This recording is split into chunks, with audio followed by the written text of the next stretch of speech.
So in my angling at the moment, I'm trying to be a little bit different to everybody else. I'm fishing a pressured syndicate and they have seen everything. So for me, I'm using the chops. It's done really well so far. I've been pre-baiting a fair amount and I've caught a fair amount as well. So I'm over the moon with the results, and all I'm simply doing is literally pre-baiting with chops. Now it's really simple. I'm cutting them in half. I'm putting about 4 kilos in a bucket and I'm walking around the lake and I'm just catapulting them out down the edge. Now the thing is, I know that they're going to sit on the shelf because once you've chopped them, they've got a flat base to them, so they can't roll anywhere. If they roll over onto their flat side, they don't move anywhere. Mr. Carp comes in, hoovers them up, and I know that I'm going to be able to go back at some point and fish over the top of that bait. Now, I can fish various rigs over that. You can fish butterfly arrangements. You can then go back and bait up whilst you're there with round boilies, or you can use your halves.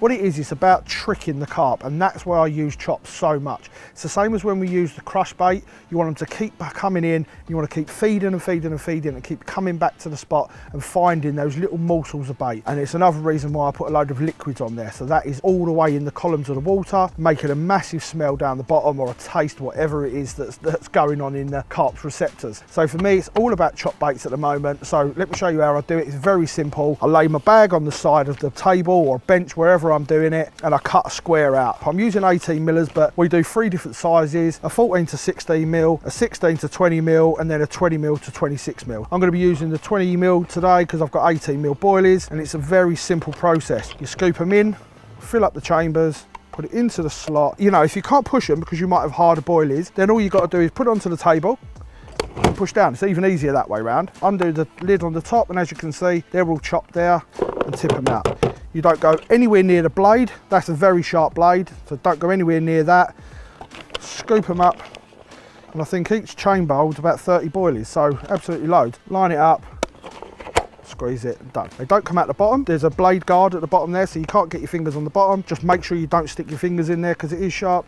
This will probably take me about 10 minutes. I'll get all of these done, and this will go in the bucket, and then I'm going to add some liquids to it. Now the liquids are great. The reason I use the liquids on the chops, and I also use them on the full boilies first, is because I like the coating it gives. If you pour them straight into crushed boilies, it absorbs it really, really fast, and you end up using like twice as much liquid as you need. But if you use them on the chops or use them on full boilies, it just gives a nice coat. I mean, because you've got half a bait, you have an open side as well. So where you've got an open side, that will release more flavour into the water, or more smell, more scent, whatever it is that the fish are attracted to. And as you can see, they're in various different sizes. So you've got a dead one in half there, that one's more of a 3/4, that one's a 1/4. So every time there is a little bit different. You know, fish are definitely not seeing these. So when you go into these lakes that are mega pressured, whether that be a pressured day ticket or whether it be your syndicate, use something a little bit different that the carp don't see every day, because a little bit of extra effort at home will give you definitely more rewards on the bank.